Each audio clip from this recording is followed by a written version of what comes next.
और उसके बाद जा करके ना, उसके बाद भी जब बेचैन वो रहने लगा, जब उसके अंदर गिल्ट और उसके अंदर सारी चीजें जो है ना वो चीज होने लगी, जब आत्मा मैली हो जाती है तो कभी भी सुख, चैन और शांति का अनुभव नहीं हो सकता। तो बेचारा क्या करता? तो वो बुद्धिज्म के पास गया, फिर उसको देख के लगा कि यार ये कुछ भी नहीं किया जीवन में, जो रैट रेस है जिसको कहते हैं, किसी को इसको कुछ भी प्रूव नहीं करना था, एकदम खड़ा सत्य बोलता है, किसी को अच्छा लगे बुरा लगे क्या लगे डायरेक्ट बोलता है। और उसके बाद ये आदमी इतना खुश है, इतना सुखी है, कभी पॉलिटिक्स नहीं करता है, कभी मिलिट्री नहीं बनाया, कभी ये नहीं चिंता किया कि कौन मेरे बारे में क्या षड्यंत्र है। जो इसके पास है उसी की तो तलाश हम कर रहे थे, वो मेरे पास नहीं। सब कुछ छोड़ देता है और बाल बच्चा को भी बोलता है, संघमित्रा उसकी बेटी थी और एक बेटा भी था कोई, लंका भेज देता है, बोलता है कि जाओ इस तरीके से जियो और ये चीज करो, क्योंकि हम जितना पाप कर लिए हैं, हम जितना बेचैन वाला ये चीज बनाए पूरे दुनिया को जीत करके, इसका जो अशांति और वो चीज है, हम तुमको वो इनहेरिट करके नहीं जाएंगे, हम तुमको विरासत में वो नहीं देंगे, हम तुमको विरासत में वो पीस देना चाहते हैं जो जीवन भर हम महसूस नहीं किए, वो शांति वो सुख देना चाहते हैं।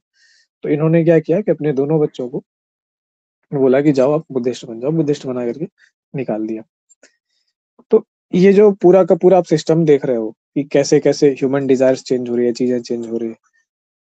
तो ये लोग गए लंका, क्या कहीं पे भी कोई भी ट्राइबल एरिया कोई गया?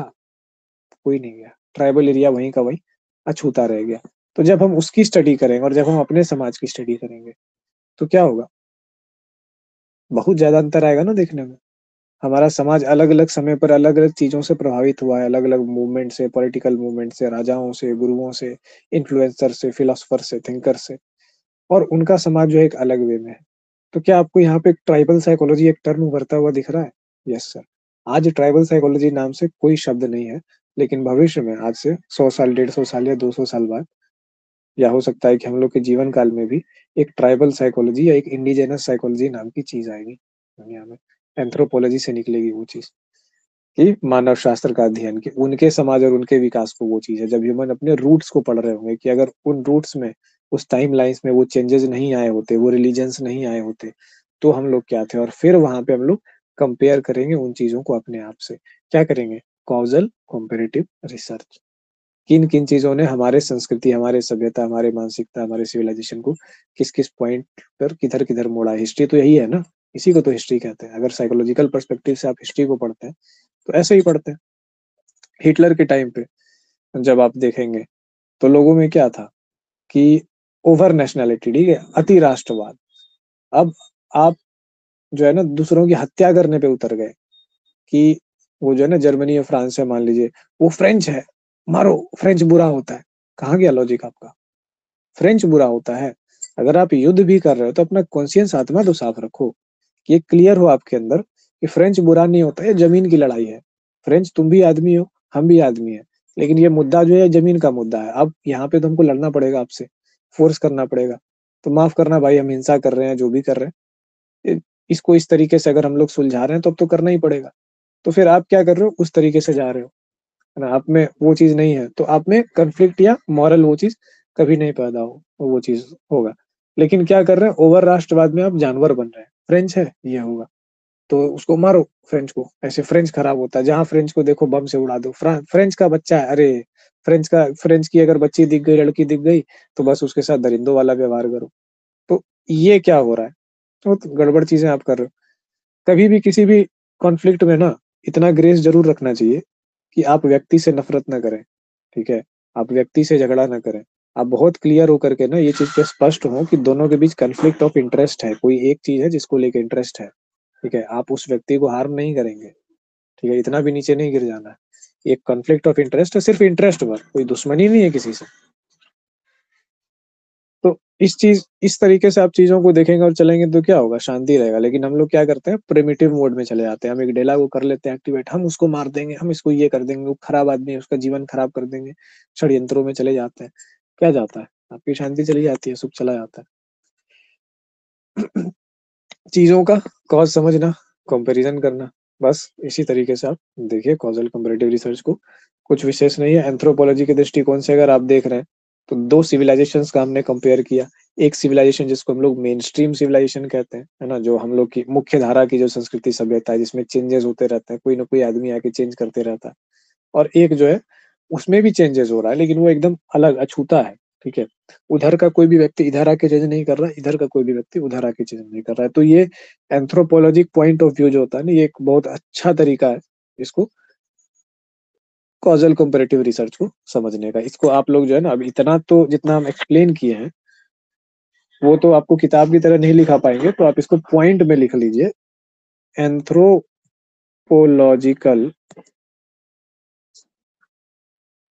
सीसी रिसर्च लिखते हैं, कॉजुअल कंपैरेटिव रिसर्च। ठीक है, एक ये चीज को पॉइंट में लिख लीजिए और एंथ्रोपोलॉजिकल को ऐसे घेर लीजिए या हाईलाइट कर लीजिए, ताकि आपको ये एंथ्रोपोलॉजी वाला एग्जांपल याद आ जाए, ये स्टडी याद आ जाए। ठीक है, एंथ्रोपोलॉजी में मान लीजिए कि ह्यूमन कल्चर का भी अध्ययन करते हैं, तो इस तरीके से बना लीजिए फ्लो चार्ट, ताकि मेमोरी आसानी से ट्रिगर हो जाए इससे जुड़े हुए। कल्चर का 2 पार्ट, इंडिजिनस, इसी से ये एग्जांपल आपको याद आ जाएगा। ठीक है, एक इंडिजिनस और दूसरा मेन स्ट्रीम, मुख्य धारा जो होती है। अब इसके अलावा भी होता है, इसके अलावा भी आप इसको अगर एक्सपेंड कर दें तो ये हो जाएगा, क्या बोलते हैं, साइड लाइन। मुख्य धारा से जो लोग साइड लाइन कर दिए गए हैं, जैसे दलित या ये वो होते हैं। ठीक है, अब सोचिए कि ये समाज की और मानवता के ऊपर कितनी बड़ी शर्म की बात है, संसाधन के बंटवारे पे कितनी बड़ी शर्म की बात है कि आपके समाज में एक वर्ग है जिसको आप मुसहर कहते हैं, उसको नीच मानते हैं, उसको हंसते हैं, उसको चढ़ने नहीं देते हैं। मानव की एक जाति, ठीक है, वही मानव, ठीक है, जिसके साथ आप विवाह करेंगे तो बच्चा पैदा होगा, कोई जानवर तो नहीं है ना वो, उसकी ये स्थिति आ गई है कि उसको मूसा मार के खाना पड़ गया एसटी है। के बाद क्या लिखे हैं? स्ट्रीम है, MAIN। स्ट्रीम है, स्ट्रीम, इसको ठीक कर देते हैं। तो क्या है कि उसको मूसा मार के खाना पड़ जा रहा है और कई पीढ़ियों तक खाना पड़ जा रहा है, और उसके वंश और उसके लिनियज को आपने मुसहर नाम दे दिया।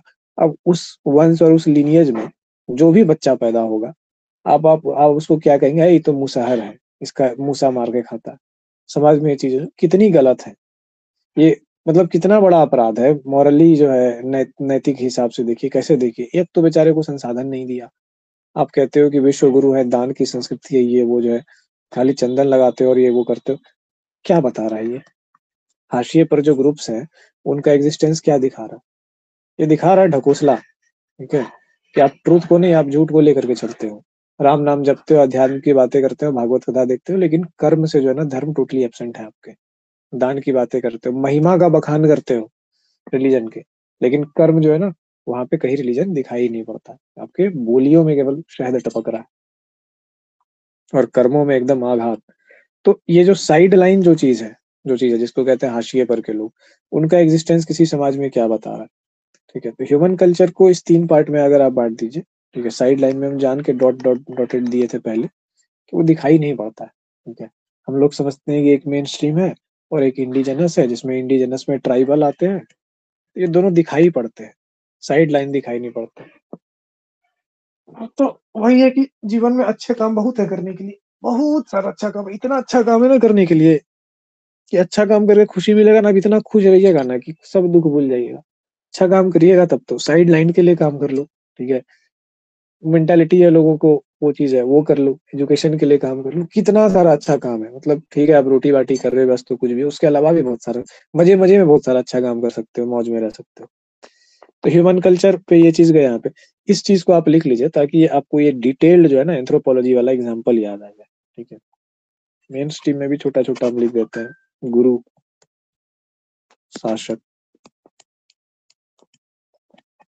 ट्राइबल में क्या थी, परंपरा।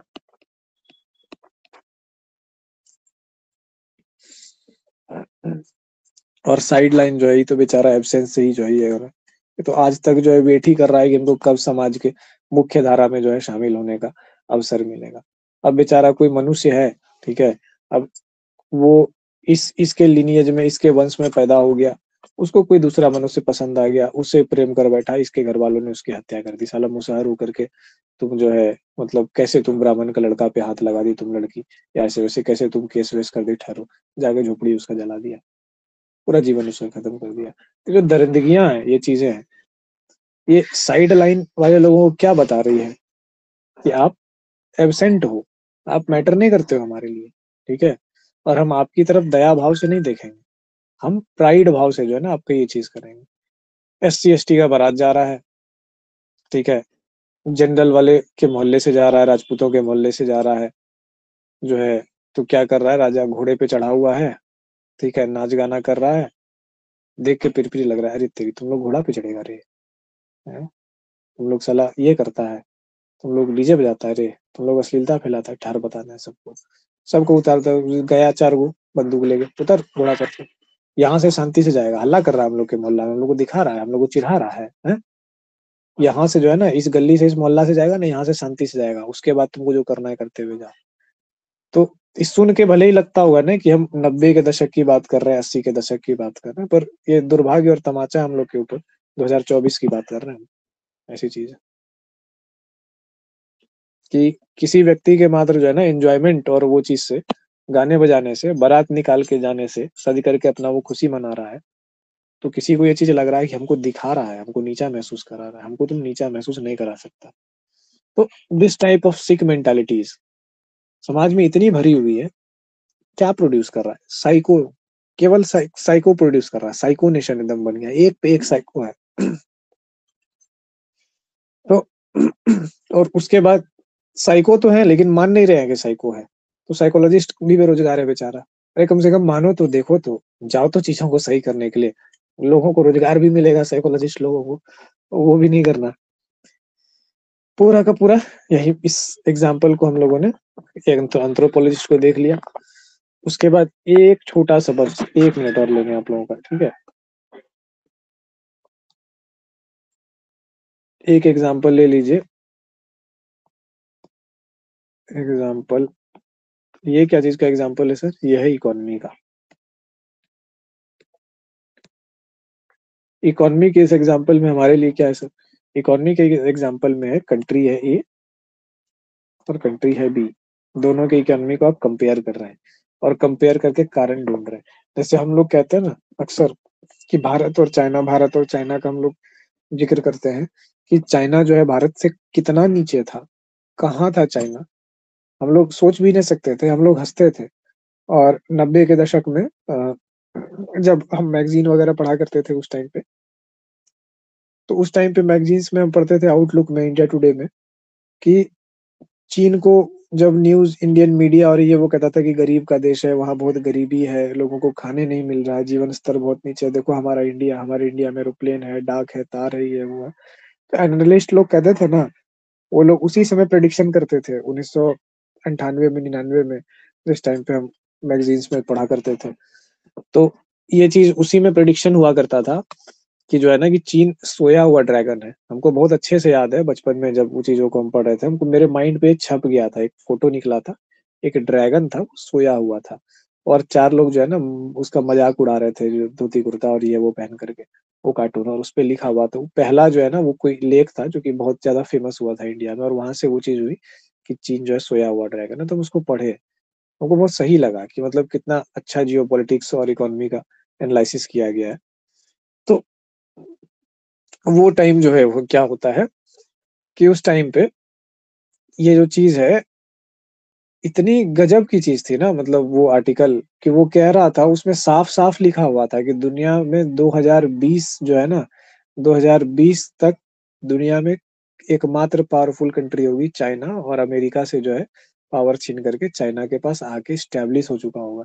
2020 तक जो है दुनिया में इकोनॉमिकली पावर जो है ना वो चाइना होगा और चाइना से कोई भी कॉन्फ्लिक्ट के बारे में सोच नहीं पाएगा, ठीक है? क्योंकि उसके पास इकोनॉमिक पावर इतना होगा और वो चीज़ सच हो गई उस टाइम की प्रेडिक्शन। हमको लगता है 1998 या 99 में हम पढ़े होंगे उस लेख को। तो वो चीज़ जो है कैसे आज जा कर के जो है सच साबित हुई। उस समय चाइना को सोया हुआ शेर कहा था और उस टाइम पे आप जा कर के देखिएगा ना तो भारत चाइना से कहीं आगे दिखता था हर चीज़ में और भारत में बहुत ज़्यादा अपॉर्चुनिटी था और उस लेखक ने साफ-साफ कहा कि भारत कहीं भी जो है ना वो नहीं कर पाएगा। ये अभी सोया हुआ है लेकिन ड्रैगन जब जागेगा, तो ड्रैगन का मतलब है कि ड्रैगन को चाइना के लोग गॉड बोलते हैं, ठीक है? गॉड के वे में देखते हैं। तो एक्सट्रीमली पावरफुल एनर्जी होती है, ठीक है? और एग्ज़ैक्टली वही हुआ, ड्रैगन जागा। उस लेखक ने कहा कि चाइना सोया हुआ नहीं है, दुनिया को लग रहा है कि चाइना सोया हुआ, वो अंदर-अंदर वर्क कर रहा है, जैसे ध्यान करता है एक मंक ना बैठ करके, तो सबको लगता है ये क्या है? ये क्या कर रहा है? ये तो जो है आँख बंद करके बैठ गया है, दुनिया से कट गया है, ये तो मोह माया से कट गया। देखिएगा सबसे ज़्यादा जो है गाली पड़ता है, ध्यान करने वाले और ये वो लोगों को 9 to 5 वाले, अपने आप को कर्तव्यनिष्ठ समझने दिखाने वाले लोग खूब गरियाते हैं। मोह माया छोड़ दिया ये वो। तुमको पता नहीं है कि वो डेंजरस पर्सन बन रहा है, वो आँख बंद करके बैठा है ना, वो सारे लिमिट्स को तोड़ रहा है अपने लाइफ की, ब्रेन की थिंकिंग को, प्रॉब्लम सॉल्विंग की, इंटेलिजेंस को। वो सिर्फ ऐसे नहीं बैठ गया आँख बंद करके दुनिया से मोह माया छोड़ के। वो दुनिया को बजा करके रख देगा, इसीलिए वो आँख बंद करके बैठा है। तो वही वाली चीज़ उसने उस लेख में कही थी कि चाइना को जो है ना लोग ऐसे समझ रहे हैं कि ये वो चीज़ हो गया। आज वो चीज़ हो गया। यही इकोनॉमी में ए और बी में आप रख लो, एक में चाइना, बी में रख लो इंडिया। और इंडिया में क्या था, हमेशा से मार्केटिंग और हवा बहुत ज्यादा, काम कुछ नहीं होता है, ढोल बहुत बजा जाता है। इंडियन आदमी में भी देखिएगा, खूब बढ़ाई देगा, कहीं पे बैठेगा, हम तो ये, हम तो वो, हमको इससे पहचान, उससे पहचान, ये वो, ऐसे वैसे। डिपार्टमेंट में भी जो आप देखते हैं लड़कियों के जो हस्बैंड लोग आते हैं, भाई वो इतना इरिटेटिंग होता है ना, बैठेगा तो ऐसे ना करने लग जाएगा कि हम ये दुनिया में ऐसे वैसे, हम ये फलाना चिलाना, बकर बकर बकर बकर एकदम करते हैं। तेरी क्या तुम लोग, मतलब फिर हमको लगता है कि कैसा सड़ा हुआ आदमी सबसे ब्याह देता है, कैसे झेलती होगी लड़की इसको। हम 1 मिनट यहाँ पे बैठ नहीं पा रहे हैं इस हॉल में इस व्यक्ति के कारण, इतना गंद मचाया हुआ है। तो कैसे इसका परिवार इसको झेलता होगा। तो चाइना इंडिया दो चीज है, दोनों में कंपैरिजन कर रहे हैं, दोनों की इकोनॉमी में, ठीक है, पूरा का पूरा इकोनॉमी का कंपैरिजन कर रहे हैं, काहे क्या चीज हुआ। लेकिन इसके साथ साथ कॉज का भी जो है कंपैरिजन कर रहे हैं। ऐसा क्या हो गया कि चाइना जो है बढ़ गया और हम पीछे रह गए। बहुत ढोल पीट रहे थे हम लोग, हम लोग की सरकार में तो सबसे ज्यादा चीज है, और खासकर जब जब जो है ना, आपका आता है ये फूल वाला सरकार, लोगों को फूल बनाने के लिए। हालांकि सबका तो काम वही है, लेकिन फूल वालों का वो चीज है कि सुगंध ज्यादा फैलाता है ना फूल, तो बस वही वाला चीज है, मार्केटिंग खूब करता है। तो उसी टाइम पे अटल जी की सरकार जो भारत में थी, खूब भयानक मार्केटिंग किया गया एकदम। भारत बहुत तेजी से बढ़ रहा है, भारत दुनिया की ताकत बन जाएगा 2012 तक। पहले कहा था 2012 तक बन जाएगा, फिर कहा गया 2020 तक बन जाएगा, अब फिर कहा गया 2025 तक बन जाएगा, अब कहा जा रहा है 2030 तक बन जाएगा, उसके बाद आप लोग सुनेंगे 2050 तक बन जाएगा। तो पूरा मार्केटिंग किया जाता है, काम कुछ नहीं होता है। चाइना में क्या है, काम होता है, हल्ला नहीं होता है, ठीक है, कंप्लीट काम हो जाता है और हल्ला नहीं होता, और सब सोचता है कि रे राम रे, चाइना तो आश्चर्य कर दिया, क्योंकि चाइना एक डिफरेंट कल्चर है। चाइना को भी बुद्धि किसने दी, भारत ने ही तो दी। लेकिन चाइना ने मंक कल्चर को अपनाया, यानी कि नो बुलशिट ओनली वर्क, फालतूगिरी नहीं। ना ये अब दुनिया को मत दिखाओ कि हम बहुत कर्तव्यनिष्ठ हैं, हम 9 to 5 कर रहे हैं, हम बहुत ये चीज है। और जो चुपचाप काम कर रहा है, भीतर इनर वर्क कर रहा है, चीजों को स्ट्रेंथ कर रहा है, वो कुछ नहीं। तो चाइना को भारत से मिला वो मंक वाला वो चीज, ठीक है, जो उनका है बुद्धिज्म और ये वाली चीज है। उसका डेवलपमेंट एक अलग वे में हुआ उसने। तो कॉज में एक चीज आता है कल्चर। उसके बाद ऐसा नहीं है कि चाइना को जो भारत से बुद्धिज्म मिला तब जा करके चाइना जो है ना ये हो गया। चाइनीज एक दो तीन रिलीजन है, एक कन्फ्यूशियनिज्म है, ठीक है, कन्फ्यूशियस है ना, वो मंत्री थे वहां के इस रिलीजन को। उसके बाद एक ताओइज्म है। जब हम इसको पढ़े ना, ताओइज्म के बारे में, जब हम कन्फ्यूशियनिज्म के बारे में पढ़े, तो मेरा दिमाग का नस नस हिल गया। इतना प्रैक्टिकल, इतना एक्शनेबल, इतना इंटेलिजेंस वाली बात, और एकदम साइकोलॉजिकल पॉइंट ऑफ व्यू। वहां पे कुछ भी इस चीज के लिए जगह नहीं थी कि जो है ना कि जिन ये कर देता है, वो कर देता है, ठीक है, मंगलवार के दिन हरा रंग का दाना पक्षियों को खिलाने से बुध ग्रह मजबूत होता है। कुछ भी नहीं था वहां पे। एस्ट्रोलॉजी वहां पे भी थी, नो बुलशिट, ठीक है, ऐसी चीजें कुछ थी नहीं। इवन जो कन्फ्यूशियस है, कन्फ्यूशियनिज्म है, सुन के लगता है कि कंफ्यूजन है। इससे ज्यादा क्लियर कोई रिलीजन ही नहीं है दुनिया में, कोई रिलीजन नहीं है। हम लगभग बहुत सारे रिलीजन के बारे में पढ़े हैं, इस्लाम के बारे में कम पढ़े हैं, क्योंकि वहां पे हमको स्क्रिप्ट का जो है प्रॉब्लम हो गया था, और ट्रांसलेशन हम नहीं पढ़ते हैं। तो इस कारण से स्क्रिप्ट और राइटिंग वो चीज नहीं हुआ, तो उसकी जानकारी हमको जो भी है इधर उधर से है, तो उसके बारे में हम नहीं डिस्कस करते हैं, ना बहस करते हैं। पर ज्यादा क्या है, इन चीजों को जहाँ ओरिजिनल है, जिसके स्क्रिप्ट को हम सीख पाए, देख पाए, पढ़ पाए, तो वहां पे। फिर जापान का भी रिलीजन है ताओइज्म, और भी एक दो है इस टाइप का, हमको अभी नाम याद नहीं आ रहा है। तो इसके जो टीचिंग्स है ना, वो इतने प्रैक्टिकल और इतने बुलंद है ना, कि वो एकदम ऑन ग्राउंड सक्सेस की बात करते हैं। और चाइनीज को देखिए, वो जो काम कर रहा है ना उसमें एक्सेलेंस है, ठीक है, उसके जो छोटे छोटे कामों में उसमें बारीकी है, उसमें गजब का एक्सेलेंस है। मतलब वो ऐसी ऐसी मशीनें बना चुका है जिसको हम लोग सकल बना सकते हैं। वाटर बाइसाइकिल एक बनाया है, तुम देख रहे थे, पानी है, साइकिल है उस पे, ऐसे करके आदमी खड़ा रहता है, कुछ स्ट्रक्चर है, इस पे कुछ नहीं करना है आदमी को, खड़ा हो जाता है आदमी, इसको पकड़ लेता है, और खाली ऊपर नीचे से साइकिल में हवा नहीं भरते, वैसे करता है और ये चलता है, कोई एनर्जी नहीं, कोई बैटरी नहीं। वो कहाँ से आ रहा है? आप भारत में इतने सालों में या पूरा यूरोप इतने सालों में उस चीज का आविष्कार नहीं कर पाया, और इसने क्या किया, 4 को पाइप जोड़ा, सिंपल एक फिजिक्स का प्रिंसिपल लगाया और आविष्कार के बना दिया। वो कहाँ जा रहा है? इसका आइडिया नहीं। इसका कॉज क्या है? इसके कॉजेज में ये चीज देखा गया कि उसका जो बेसिक रिलीजन और वो चीज है ना, उसको पढ़ाया और प्रैक्टिस कराया जाता है इस वे में, और बहुत गजब की चीज है। तो हमने क्या देखा, इकोनॉमी में कंपैरिजन देखा, ठीक है। अब हमको लगता है इतना डिटेल होने के बाद कॉजल कंपैरेटिव को आप लोग नहीं भूलेंगे। दो ही वर्ड है इसमें, एक कॉजल है और कंपैरेटिव है। कंपैरिजन किया गया भारत और चाइना में, जो चाइना मिला ज्यादा विकसित करते हुए, उसके फिगर ज्यादा मिले इकोनॉमी में, उसकी एफिशिएंसी ज्यादा मिले। अब ऐसा हो रहा है कि रिसर्च में भी चाइना सबसे आगे आ रहा है इंडस्ट्री के बाद, ठीक है। दिक्कत ये हो रही है लोगों को कि चाइना का रिसर्च समझा कैसे जाए, क्योंकि चाइनीज लैंग्वेज में है।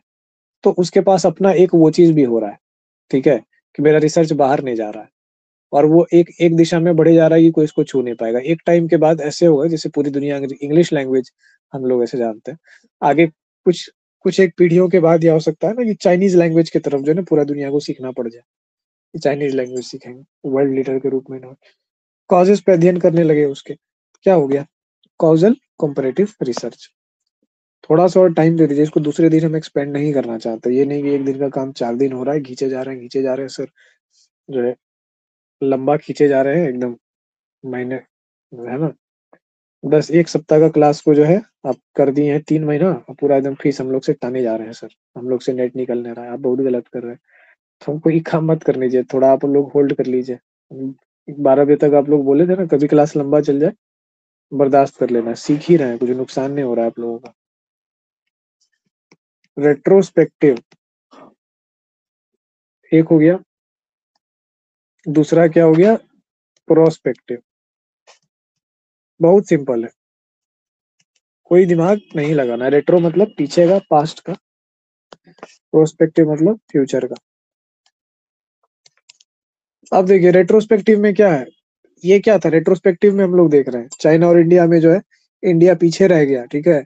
इंडिया जो है ना वो लड़का है, जैसे दो लड़का होता है ना क्लास में, मान लीजिए दो आदमी है, एक जो सॉलिड काम करता जाता है और जीवन में आगे बढ़ता जाता है, और एक जो ढोल पीट के हवाबाजी करते रहता है, खाली फेक जो है न्यूज फैलाते रहता है, ऐसे वैसे ये वो, हम फलाना हम चिलाना, ऐसे वैसे, और अंदर में उसका देखिए तो सब खोखला निकल जाता है।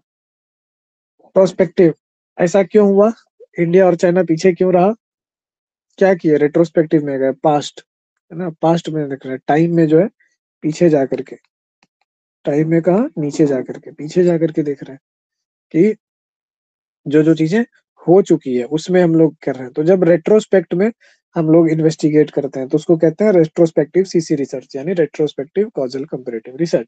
जब प्रोस्पेक्टिव में करते हैं, ठीक है, तो प्रोस्पेक्टिव में क्या करते हैं कि हमको कॉजेज पता है, ठीक है, कि एक्स के कारण वाई होता है, तो इस कॉज को क्या कर रहे हैं, हम अंजाम दे रहे हैं, हम इसको कर रहे हैं, और फ्यूचर में देख रहे हैं इसके इफेक्ट क्या होते हैं। तो एक में हम क्या करते हैं, पास्ट में देखते हैं, और एक में क्या करते हैं, फ्यूचर में देखते हैं। कॉज मालूम है, अब जैसे हमको मालूम है कि कोई वायरस है, ठीक है, उसके कारण खांसी होती है लोगों में, हमने उस वायरस का एक स्ट्रेन पैदा किया, हमने उसको उसके डीएनए में अल्टरेशन कर दिया, क्रिस्पर टूल्स का यूज किया, जो ये होता है ना एसीटीजी, एडेनोसिन, गुआनिन, साइटोसिन, और एक टी से कुछ होता है, उसके सीक्वेंस में, वही सीक्वेंस का क्या है कि कोडिंग है, उस सीक्वेंस को आप अल्टरेशन कर देते हैं, मतलब वो जो कोडिंग है वो एक कोड है, ऐसे कोड का मतलब क्या हुआ कि पीस ऑफ इंफॉर्मेशन, ठीक है। तो उसका जो सीक्वेंस है, मान लीजिए एडीसीटी ऐसे करके, या कुछ भी इसको अलग भी नाम अगर दे दिया गया, वही तो बहुत बच्चे वाले बायोलॉजी में ही सब पढ़े थे हम लोग, लेकिन हमको लगता है जीनोमिक्स में जब जाएंगे तो उसका स्पेसिफिक नाम होगा। तो इसका कुछ सीक्वेंस होगा, एडीसीटी एडीसीटी एडीसीटी, मान लीजिए चार चार का सीक्वेंस ऐसे करके, इसको चेंज कर दिया हमने यहाँ पे, ठीक है, इसको कर दिया एडीटीसी, यहाँ पे कर दिया एडीडीए, इधर ही है रहने दिया। तो इसके बाद क्या होगा, इस स्ट्रक्चर का जो हमने इस कोड, इस पीस ऑफ इंफॉर्मेशन का, बॉडी क्या है, बॉडी कंप्यूटर है। कंप्यूटर किस पे काम करता है, कोड पे काम करता है। कोड क्या है, पीस ऑफ इंफॉर्मेशन, एक कमांड है। तो हम लोग का डीएनए क्या है, डीएनए जो है सॉफ्टवेयर है, वो कमांड है, जो कि हमारे बॉडी को, यानी कि हमारे कंप्यूटर को ये चीज देता है कि वो जो सेलुलर लेवल पे वो कैसे टास्क करेगा। तो अब ह्यूमन के जीन से छेड़छाड़ करना जो है ना नैतिक कारणों से प्रतिबंधित है। रहेगा नहीं ज़्यादा दिन प्रतिबंध, ठीक है? हम लोग अपने जीवन काल में देख लेंगे कि इस पर से प्रतिबंध हटा दिया जाएगा और तब लोग पछताएँगे उसके बाद कि क्यों इतना साल तक हम लोग प्रतिबंध हटाए थे। फिर पता चलेगा कि प्रतिबंध लगाया भी इसीलिए गया था ताकि बाज़ार में दवाइयाँ बिकें, ठीक है? बिज़नेस चले। जेनेटिक थेरेपी से क्या है किसी व्यक्ति का अब मान लीजिए कि डायबिटीज़ है, मेंटल हेल्थ है, कैंसर है, हार्ट डिज़ीज़ का रिस्क है, पूरे लिनिएज में चला आ रहा है, समझ रहे हैं? पूरे वंश में चला आ रहा है, खानदानी हो रहा है। तो मेरा दादा भी जो है ना डॉक्टर के पास जाता था, दवाई खरीदता था फार्मा का। मेरे पापा अपना वो चीज़ करना पड़ता है, बचपन से जो है ना मतलब साँस का एक्सरसाइज़, हार्ट और ये वो चीज़ों का एक्सरसाइज़ कि खानदानी जो हृदय का वो चीज़ है, पैनिक अटैक और ये वो चीज़ जो है जल्दी आता है हमको। तो क्या हो रहा है इमोशनल क्या बोलते हैं वेरिएबिलिटी बहुत ज़्यादा है। तो इन चीज़ों के कारण क्या देख रहे हैं कि वो चीज़ मेरे में जेनेटिक आ गया। तो अगर उसको जेनेटिकली ट्रीट मेरे में कर दिया जाए, मेरे जेनेटिक जीनोम और डीएनए के कोड के सीक्वेंस को चेंज कर दिया जाए और वो हमको इंड्यूस करके उन सेल्स को रेप्लिकेट करा दिया जाए, स्टेम सेल्स मतलब स्टेम सेल्स के जी जेनेटिक चेंज करके और फिर वापस वो मेरे बॉडी में डाल दिया जाए। तो उस स्टेम सेल से क्या होंगे अदर सेल्स रीजनरेट होंगे। तो पूरा का पूरा मेरा बॉडी का जेनेटिक कोड जो है ना उस लेवल पे चेंज हो जाएगा। अब उसके बाद ना हमको डायबिटीज़ होगा, ना अगले को डायबिटीज़ होगा, ना उसके अगले को डायबिटीज़ होगा। हमेशा के लिए बाज़ार बंद हो गया, कोई चाहेगा बाज़ार ऐसा हो। तो इसी के कारण ह्यूमन ह्यूमन जीनोमिक्स में जो है ना शोध का एक नैतिक कारण ये चीज़ भी है कि बोला है कि नहीं ह्यूमन जीन में परिवर्तन करके आप ऑर्गेनिज़्म नए बना सकते हो। तो इसका बाईपास निकाला स्टेम सेल चिकित्सा विधि। स्टेम सेल थेरेपी जो हम लोग करते हैं, जो अभी हम आपको बताएँ कि चलो ह्यूमन में नहीं कर सकते हैं, तो उसके एक सेल में कर दो। जैसे मान लीजिए कि आपके हार्ट में कोई जेनेटिक डिज़ीज़ का कंडीशन आ गया, स्टेम सेल निकालेगा, ठीक है? उसको मॉडिफ़ाई कर देगा और फिर आपको उसको हार्ट मतलब आपके हार्ट में उसको स्टेम सेल को ट्रांसप्लांट कर देगा। अब बॉडी का सेल क्या होता है, रिन्यू होते रहता है टाइम से। स्टेम सेल नया-नया सेल जनरेट करते जाएगा, पूरा का पूरा हार्ट का जो है ना डीएनए और वो चेंज हो गया, ठीक है? तो समझिए कि जो करोड़ों सालों का इवोल्यूशन नहीं कर पाया, जो पूरे जीवन का एक्सरसाइज़, ध्यान, मेडिटेशन नहीं कर पाएगा, वो एक थेरेपी से हो जाएगा। तो ये कितनी गज़ब की चीज़ है ना? तो इस चीज़ को अगर हमको कॉज़ पता है कि एक्स के चेंज करने से वाई होता है, ठीक है? जेनेटिक्स का एग्ज़ाम्पल लेकर के आप देखो, तो हम क्या करेंगे फ्यूचर में देखेंगे ना इसको, जीन हमने चेंज कर दिया, आदमी को इम्प्लांट कर दिया, अब उसके बाद जो है उसको वो चीज़ कर दिया। और जेनेटिक स्तर पे परिवर्तन करके कितना कुछ अचीव किया जा सकता है। अगर हाइपर इंटेलिजेंस आपको अचीव करना है, मतलब उस एक जो कॉन्सेप्ट हम बात करते हैं कॉग्नोसिपियन का, ठीक है? कि इंसानी ब्रेन के इंटेलिजेंस के, इमोशन के, ठीक है? अगर उच्चतम क्षमता पे व्यक्ति हो, तो वो होमो सेपियन से कॉग्नो सेपियन में परिवर्तित हो जाएगा। मतलब ये एक आइडिया है मेरा मेंटालिटी और उसको वर्क करने के लिए हम अपना पूरा लाइफ लगा देते हैं, सारा कुछ करने के लिए कि देखते हैं कि कहाँ तक वो चीज़ जा पाता है, ठीक है? बेस्ट जो है वर्ज़न क्या निकल कर के आता है लास्ट में एक्सपेरिमेंट के रूप में। तो एक तरफ ये पूरे मेरे लाइफ का वर्क है और उसको चुटकियों में मिटा मिटा करके जो है ना ओवर पावर कर देगा ये चीज़, जेनेटिक मॉडिफिकेशन। कि जो है कि किसी भी व्यक्ति को तुरंत में जो है ना वो चीज़ किसी व्यक्ति को नैतिक द्वंद बहुत ज़्यादा हो रहा है, ठीक है? मेंटल हेल्थ का बहुत ज़्यादा इश्यूज़ है। इंटेलिजेंस को शार्प कर लो और वो चीज़ वो कर लो। उसका एमिगडाला वाला पार्ट जो है और फिर प्रीफ्रंटल कॉर्टेक्स वाला जो पार्ट है, उसके बीच के जो एसोसिएशन नर्व्स है, उसके एसोसिएशन नर्व्स में बहुत ज़्यादा जो है न्यूरल कनेक्शंस बन जाए, इस चीज़ के लिए जेनेटिकली कोड कर दो उसको और उसके बाद देखो फिर वो आदमी कैसा निकलता है। इमोशन और लॉजिक दोनों को क्या गज़ब का बैलेंस करके वो चलने लगेगा, ठीक है? कैसे-कैसे सिचुएट होते हुए वो चीज़ होते जाएँगे। तो एक ह्यूमन क्या हो जाएगा वो हाइपर कॉग्निटिव ह्यूमन बन जाएगा। उसकी कॉग्निटिव एबिलिटीज़ इतनी ज़्यादा बढ़ जाएँगी कि उसके जीवन के प्रॉब्लम्स खत्म होने लगेंगे। सुख, शांति, प्रॉब्लम सॉल्विंग सारा कुछ जो है आने लग जाएगा उसके अंदर। गिल्ट कॉन्शियस तो एक्चुअली में इवोल्यूशन को तेज़ करना तो वो हुआ ना, ठीक है? लेकिन हम लोग क्या कर रहे हैं एक्सीडेंटल इवोल्यूशन कर रहे हैं। कंज़्यूम कर रहे हैं कचरा चीज़ों को, फालतू चीज़ों को और जो इतने करोड़ों सालों का इवोल्यूशन होकर के हम यहाँ तक पहुँचे, उसको बैकवर्ड कर रहे हैं। एनिमल बनते जा रहे हैं हम लोग। तो पूरे के पूरे चक्र को वापस उल्टा रहे हैं। उस चक्र से बचाएगा ये चीज़। तो ये जो देखो जेनेटिक वाला जो है X to Y, Y to और फ्यूचर फ्यूचर वे में हम इसको देखें, इसको क्या कहोगे आप? उसको यही कहोगे ना प्रोस्पेक्टिव। प्रोस्पेक्टिव कॉज़ल कंपैरेटिव रिसर्च है। 2 ग्रुप बना दिया, एक पे ये काम नहीं किया और एक पे ये काम किया और फिर देखा दोनों का कैपेसिटी वगैरह। तो कॉज़ल कंपैरेटिव रिसर्च को एक तो आप समझ लो इकोनॉमी रेट्रोस्पेक्टिव में इकोनॉमी लिख लो एग्ज़ाम्पल में और प्रोस्पेक्टिव में लिख लो ह्यूमन डेवलपमेंट प्रोग्राम।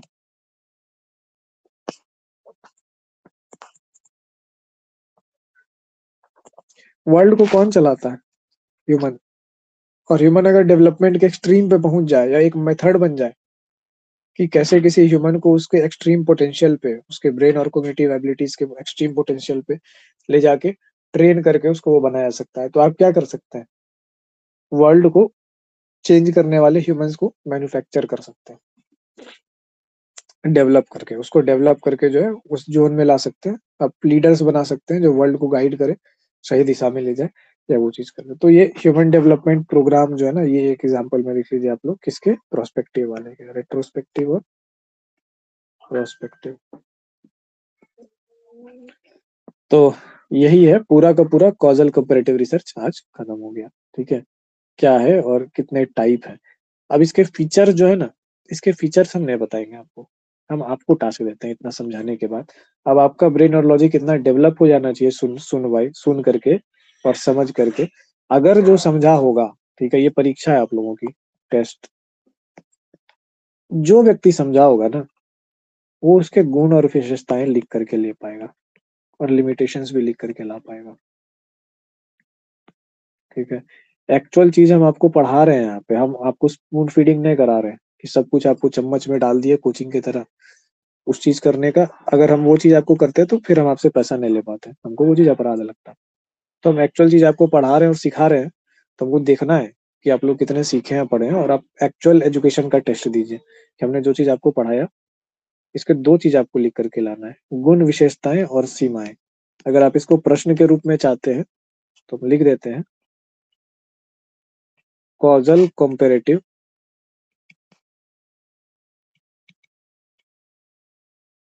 और देखिएगा, आप लोग जो सोचते हैं होंगे ना कि किताब पढ़ के ज्ञान आता है, चीजों को पढ़ के ज्ञान आता है, जो पूछते हैं कि सर आप कौन सा किताब पढ़ते हैं, आपके पास कौन कौन सा गाइड होता है, कौन कौन सा वीडियो देखते हैं, ये करते हैं वो करते हैं, इस तरीके से आपको समझ में आए कि ज्ञान बाहर से नहीं अंदर से भी आता है।